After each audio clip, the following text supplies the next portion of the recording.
Oke, kita kembali lagi dengan pembahasan jurnal yang diberikan oleh teman kita Brigita Hindom ya.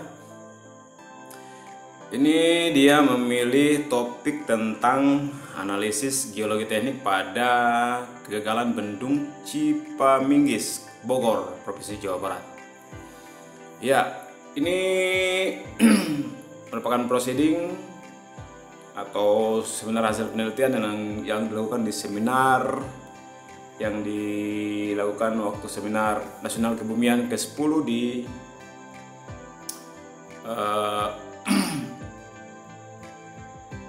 tanggal 13 sampai 12 September 2017 di Geraha Sabara Pramana.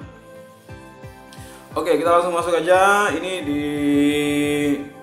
dilakukan penelitian oleh Pak Kresno Wikan Sudono, Pak Goji Pamungkas, Radian Eko Suprapto, Pak Tommy Supratama dari Divisi Departemen Teknik Sipil dari Universitas Diponegoro, Undip, Semarang. Oke, Undip. Oke, ini abstraknya. Ini mereka topiknya tentang bendung Cipaminggis di Desa Jatinunggal, Kecamatan Jonggol, Kabupaten Bogor. Ini studinya tentang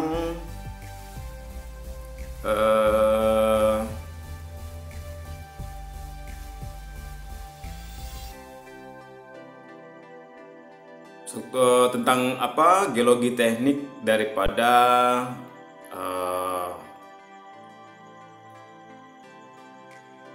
bendungan ya, yang dibuat pada tahun 80 yang akan mengirigasikan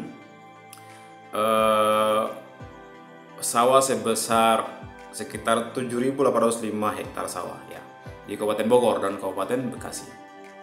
Oke, penelitian ini difokuskan pada identifikasi parameter geologi teknik, memahami penyebab kegagalan bendungan di Cipaminggis. Kemudian penelitian terdiri dari uji studi lapangan dan uji laboratorium. Tahap studi lapangan berupa pemetaan geologi dan pemboran geoteknik. Tahap uji laboratorium berupa penentuan parameter keteknikan antara lain Slack Durability Index dan Free Swell Index. Digunakan untuk mengkonfirmasi ketahanan batuan dan pendugaan nilai pengembangannya atau expansivity. Dari penelitian ini diperoleh terdiri dari atas batuan dasar berupa dominan batu lempung dan zona sesar mendatar menganan. Kemudian dari hasil lab menunjukkan bahwa Slack Durability Index adalah 0 sampai 3,88% dan free swell-nya adalah lebih besar dari 50%. Dan batas cairnya atau liquid limit berkisar antara 60% sampai 80%. Dengan adanya orientasi zona sesar mendatar, kemudian tegak lurus dengan as bendungan, memungkinkan rekan-rekan menjadi jalur termudah untuk air melalui bangun bendung sehingga terjadinya erosi dan terbentuk saluran pembuluh. Nilai LL atau liquid limit yang tinggi atau lebih besar dari 50% membuat karakteristik mekanik batu lempung bergeser pada fase softening sampai residual strength. Walaupun dari data SPT menunjukkan atau standar penetration test menunjukkan nilai yang baik, faktor lain yaitu batu lempung pada daerah tersebut memiliki tingkat ekspansivitas yang sangat tinggi. Oke, kata kuncinya adalah tentang bendung, batu lempung, dan sesar. Oke, ini pendahuluannya tentang bendungan air yang terdapat di Kabupaten Bogor tadi, di Desa Jatinunggal, untuk mengairi sawah sebesar atau seluas 7.805 hektar. Kemudian ada terjadi kegagalan bendungan atau ada bagian bendungan yang mengalami kerusakan. Oke, ini struktur kondisi dari regional daripada kota Bogor, daerah Bogor. Bisa dibaca-baca. Kemudian metode penelitiannya itu atau tahap-tahap penelitiannya itu adalah ada uji laboratorium. Kemudian tahapnya di lapangan berupa pemetaan geologi dan pemboran geoteknik. Pemetaan geologi itu adalah pemetaan struktur-struktur geologi, ada ditemukan sesar atau kekar, semua itu didata. Kemudian melalui studi lapangan didapatkan kondisi geologi permukaan seperti litologi dan struktur geologi daerah penelitian. Kondisi geologi daerah permukaan diketahui melalui pemboran geoteknik. Kemudian tahap uji laboratorium berupa Slake Durability Index Test, Free Well Index Test, dan Atterberg Test bertujuan untuk mengetahui ketahanan batuan dan pendugaan nilai pengembangannya atau swell indexnya, indeks tesnya. Oke, daerah penelitian ini masuk dalam bagian lereng dalam perbukitan di daerah Jawa Barat. Sungai Cipamingkis mengalir dari selatan ke utara. Batuan penyusun daerah ini secara keseluruhan terdiri dari satuan litologi dari tua sampai ke muda, yaitu dengan satuan litologi batu lempung dan endapan aluvium atau endapan aluvial. Oke. Kemudian satuan batu lempung itu mempunyai ukuran butir atau lempung atau clay atau lebih kecil daripada 1/256 mm. Kemudian berwarna abu gelap-gelap kehitaman, tidak mempunyai struktur sedimen, komposisi sedikit karbonatan, sifat pecahan atau lapukan konvoidal, memiliki persebaran nodal sangat tipis, jarang dengan orientasi yang teratur, serta sisipan batu lempung karbonat di beberapa lokasi, dan terdapat ada sisipan batu pasir laminasi. Kemudian ada batu pasir nodul, kemudian batu pasir masif, batu lanau laminasi, dan batu lempung nodul. Oke, ini semua adalah litologi daripada daerah penelitian. Kemudian struktur geologi yang berkembang di sini terdiri atas kedudukan batuan, struktur sesar, ada struktur lipatan. Nanti lihat di gambar 11, kedudukan batuan berupa perlapisan miring dengan strike-nya antara 254 derajat sampai 328 derajat east, dengan dip atau kemiringannya antara 18 sampai 52 derajat pada sisi utara bendung. Perlapisan miring north 42 derajat sampai 45 derajat east dengan kemiringan atau dipnya sebesar 23 sampai 51 derajat. Ya. Hasil pemboran yang dilakukan di sekitar bendungan sebanyak 5 titik. Ada 5 titik pemboran dengan kedalaman masing-masing adalah kurang lebih 20 meter. Bisa dilihat pada gambar 2 sampai 6. Penyelidikan di laboratorium terhadap batuan untuk mengetahui sifat fisik antara lain kadar air, berat jenis, batas-batas Atterberg, Slake Durability, dan Free Well Test. Rangkuman hasil uji dapat dilihat pada tabel 1. Kemudian dari hasil pembahasan ini diketahui bahwa adanya sesar atau patahan dan lipatan terbentuk oleh tegasan berarah relatif arah utara menuju selatan. Ini termasuk ke dalam kejadian tektonik yang terjadi dialami oleh Pulau Jawa pada umur Pliocene sampai Pleistosen, yaitu atau dari kurun 5,3 sampai 0,01 juta tahun yang lalu. Menurut Pak Morto Jojo tahun 2003. Berdasarkan pengertian sesar aktif adalah sesar yang pernah bergerak pada kurun waktu kurang dari 10.000 tahun terakhir. Maka sesar atau patahan ini dapat dikatakan tidak aktif. Namun keterlibatan sesar atau patahan ini mempunyai arti sangat penting dalam hubungannya dengan rembesan di bawah bangun bendung. Jadi salah satu penyebab kegagalan bendungan ini adalah adanya keterdapatan sesar patahan atau struktur geologi di bawah bendungan tersebut, sehingga ada air yang merembes. Kemudian faktor lain adalah bendung ini berada di atas batu lempung yang masuk dalam formasi Subang. Ditinjau dari aspek geoteknik, batuan dasar dari bendungan ini merupakan over consolidated fissure clay atau kelebihan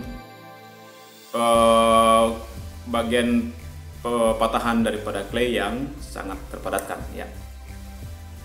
Karakteristik dari batu lempung kaku, over consolidated, dan mempunyai 3 tinjauan shear strength, yaitu peak strength, valley softness strength, dan residual strength. Ketiga karakteristik batuan dasar tersebut tergantung pada kondisi internal dan eksternal dari sisi internal.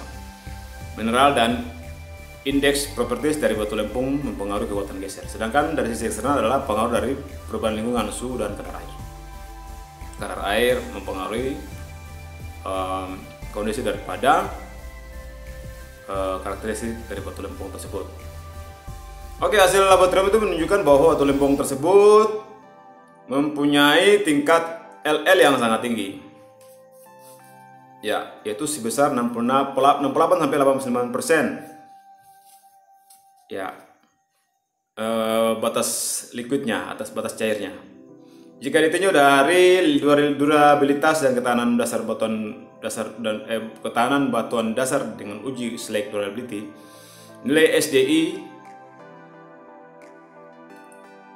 berada pada kisaran 0 sampai 3,88% atau pada kategori sangat rendah.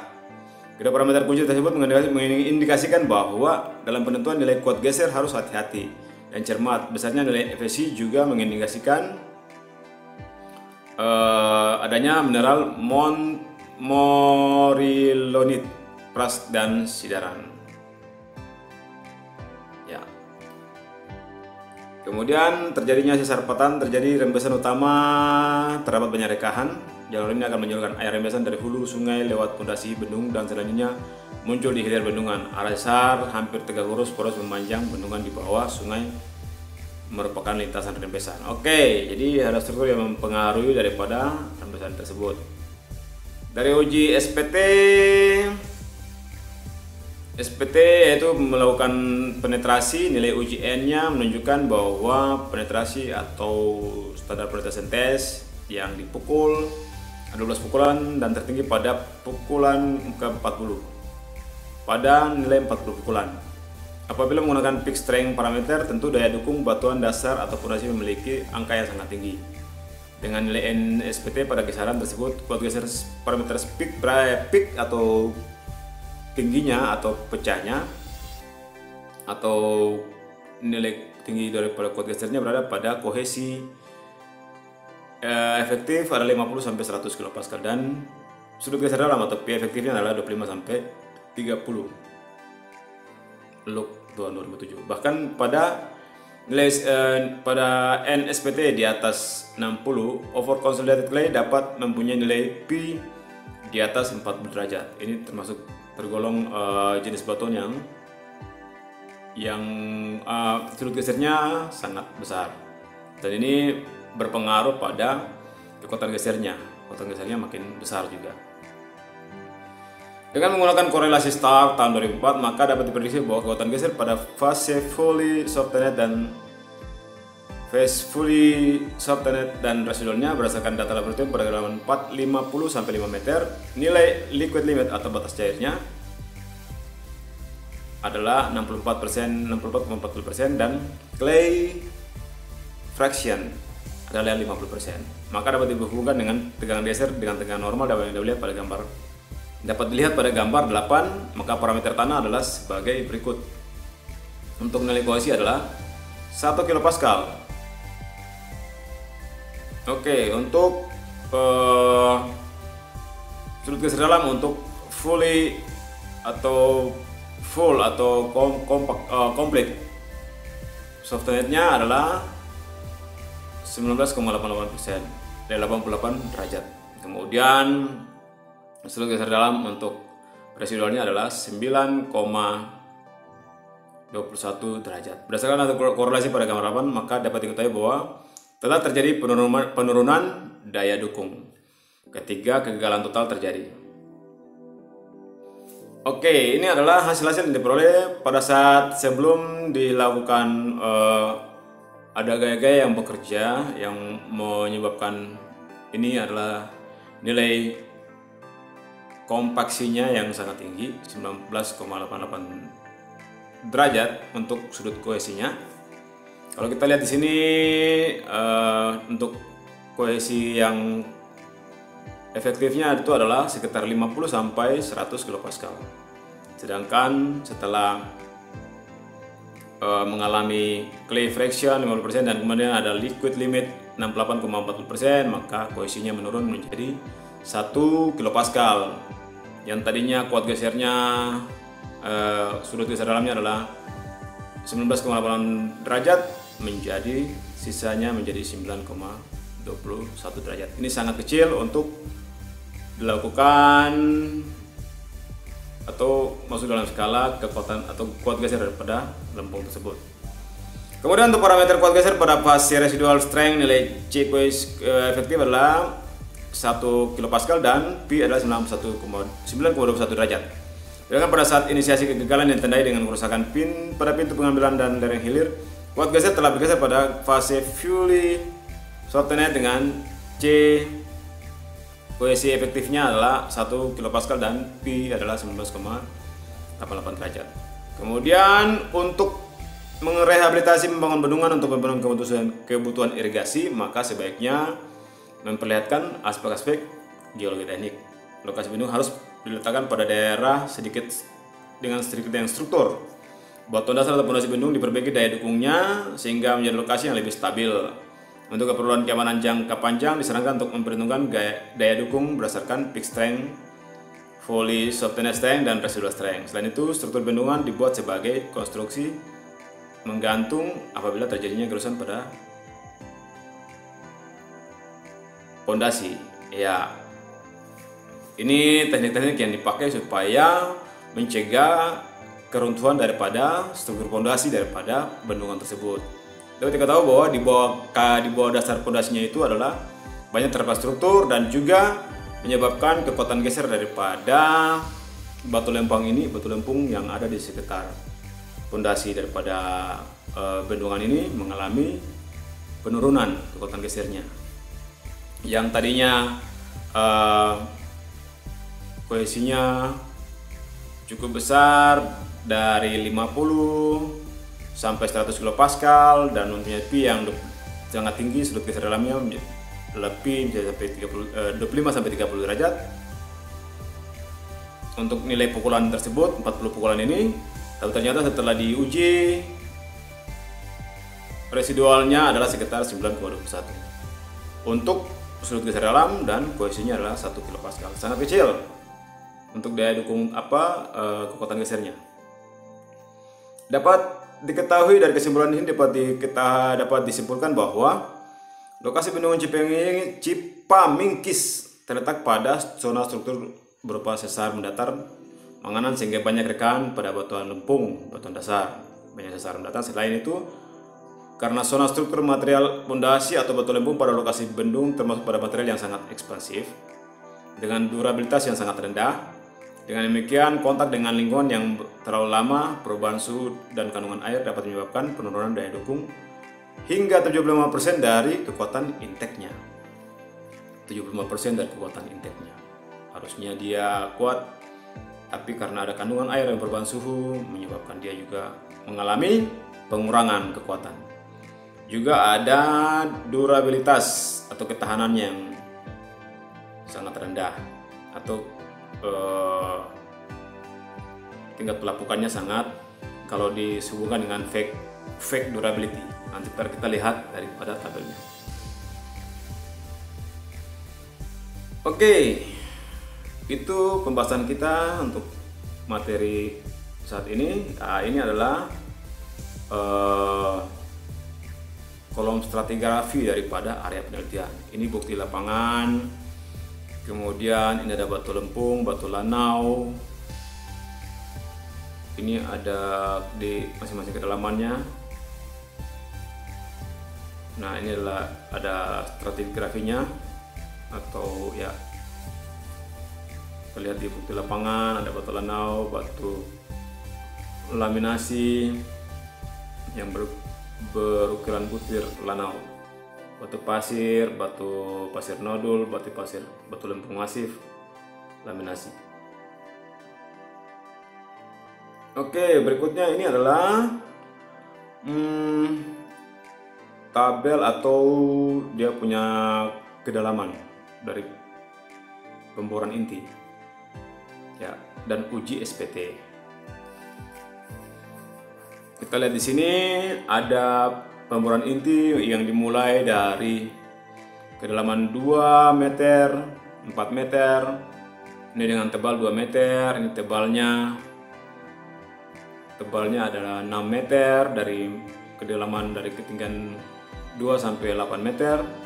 Ini adalah tipe soil claystone, gray, low to moderate durability. Low durability untuk ketahanannya sangat rendah. Ini rendah sampai sedang ketahanan pelapukannya ya. Kemudian ada lagi untuk kedalaman 10 sampai 14 itu tebalnya adalah 6 meter. Ini ada claystone warna-warna grey abu-abu, kemudian very stiff, moderate durability. Sini ada tipe pukulannya, berapa pukulan dia sampai hampir 10 kali pukulan. Ini kekuatannya mendekati 19 atau 20, ini hampir 20. Kemudian pukulannya di sini 21 lebih, di kedalaman berapa nih? Kedalaman 8 meter.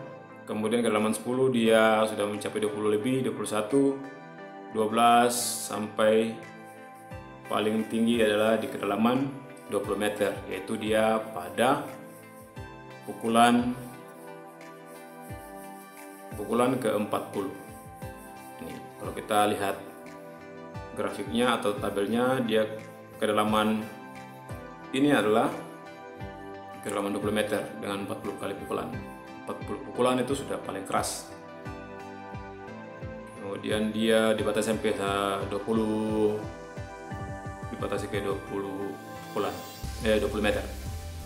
Oke, ini hubungan antara pemboran, drilling, dan nilai pukulan untuk SPT, Standard Penetration Test. Kemudian soil sample, ini ada simbol-simbolnya. Kemudian ini tidak diperoleh RKD-nya, ada tabel RKD-nya, cuman tidak ada nilai RKD-nya karena kita mengambil sampel tanah.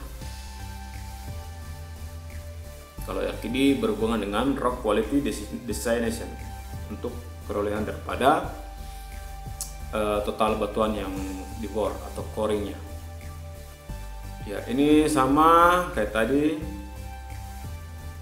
Ini pada stasiun yang kedua, ini pada stasiun yang ketiga, ini pada stasiun yang keempat, kemudian ini pada stasiun yang kelima pengambilan sampelnya.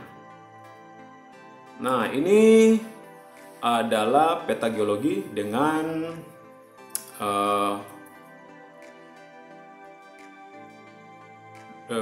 keterangan untuk stasiun 1, stasiun 3 digambarkan dengan metode stereografis, yaitu penentuan kemiringan atau bentang lerengnya, dan juga ada bidang strike dan dipnya, dip lereng, strike dan dip posisi daripada lokasi tersebut. Kalau lokasi 1, umpamanya di stasiun 1 ini di daerah sini, ini kemudian stasiun 2 digambarkan kondisinya adalah seperti ini. Ini adalah stereografisnya atau penggambaran bidang dalam bentuk grafis. Kita lihat sini bahwa di sini banyak sekali titik-titik yang ada mempunyai potensi, banyak titik-titik lemah atau bidang-bidang lemah yang di sini. Kalau untuk tipe longsoran busur ini dikategorikan sebagai banyak titik-titik lemah yang menyebabkan dia membentuk bidang longsoran atau banyak struktur yang ada di situ. Nah, ini juga kita ada banyak struktur yang kita dapat sini. Untuk stasiun 8 di sini, stasiun 6, stasiun 5, stasiun 6. Di sini terlihat bahwa sini ada peta geologi, keterangan peta geologinya di lokasi Waduk Cipamingkis, Kabupaten Bogor. Kemudian ini menandakan ada kontur ketinggiannya, ada 150 meter, 160, 165, 170. Ini daerah rendah di bawah sini 140. Kemudian kita lihat simbol-simbolnya. Kalau untuk yang tanda ini, tanda panah atas bawah ini adalah struktur anticline. Kemudian adalah struktur sesar turun, ini tanda sisir ini struktur sesar turun. Kemudian yang warna hijau ini adalah satuan batuan lempung. Kemudian yang abu-abu ini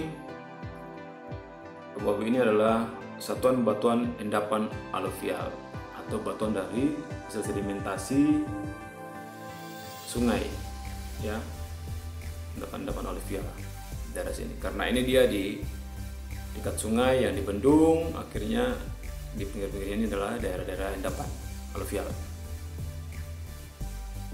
Oke, mungkin itu saja yang bisa disampaikan di kesempatan kali ini. Oke, kita lihat lagi di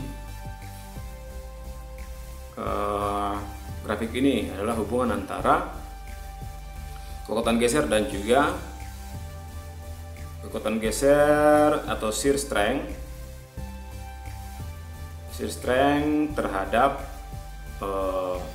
efektif normal stress. Jadi pembebanan yang diberikan normal pada beban 0 kilopascal, kemudian pada 50 kilopascal.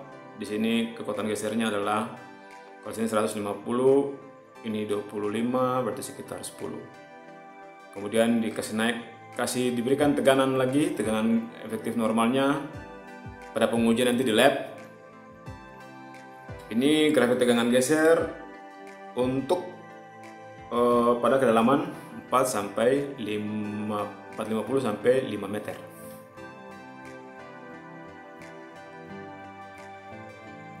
Berdasarkan korelasi liquid limit dan CF. Korelasi daripada CF-nya di kedalaman 450 sampai 5 meter. Berdasarkan korelasi LL dan CF pada kedalaman 450 sampai 5 meter. Kita lihat bahwa tegangan normal yang diberikan 400, dia untuk yang hijau ini adalah fully softened strength envelope, kemudian ini adalah tegangan geser residual atau sisa. Setelah ada gaya-gaya eksternal yang masuk atau mengganggu kuat geser daripada batuan ini, dia menurun sekitar, kalau tadi dikasih keterangan adalah sekitar 75%. Jadi untuk perencanaan kita menggunakan tegangan residual atau tegangan geser residual.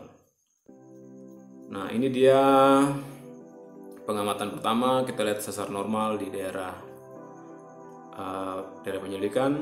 Kemudian dekat pinggir sungai itu juga ada sesar mengana. Pada stasiun pengamatan ada sesar naik dan sesar turun pada pengamatan 2. Kemudian berikutnya ada kekar gerus atau join-join yang terjadi pada daerah penyelidikan. Di sini kita lihat bahwa bendungan yang mengalami kegagalan, di mana pondasi ini tidak mampu menahan kekuatan air yang mengalir, sehingga tidak bisa dibendung. Pondasinya anjlok dan menyebabkan kerusakan. Kerusakan disebabkan karena adanya struktur di bawah pondasi tersebut, sehingga mengurangi ketahanan daripada gaya-gaya geser daripada tanah tersebut, kampung tersebut. Ya.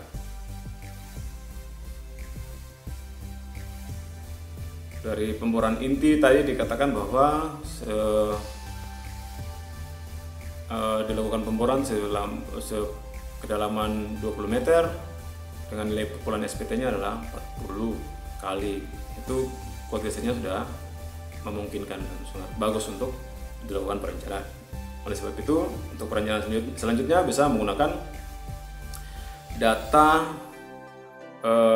pemboran inti maupun uji sampel yang telah dilakukan di lab mekanika tanah untuk penentuan gaya atau kuat geser daripada tipe material di daerah bendungan tersebut.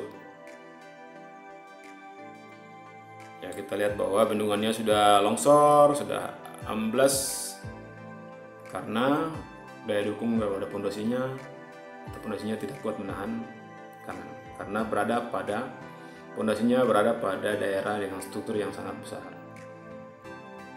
Oke, ini adalah hasil tergabungan dari uji laboratorium yang dilakukan, yaitu di kedalaman 50 sampai 15 meter. Atau ada kelanjutannya lagi. Oh, sudah 15 meter. Kemudian ini adalah kadar airnya, presentasinya kadar air. Semakin tinggi kadar airnya, maka kuat gesernya juga makin kecil. Ya. Kemudian ada berat jenis daripada tipe material pada kedalaman tersebut.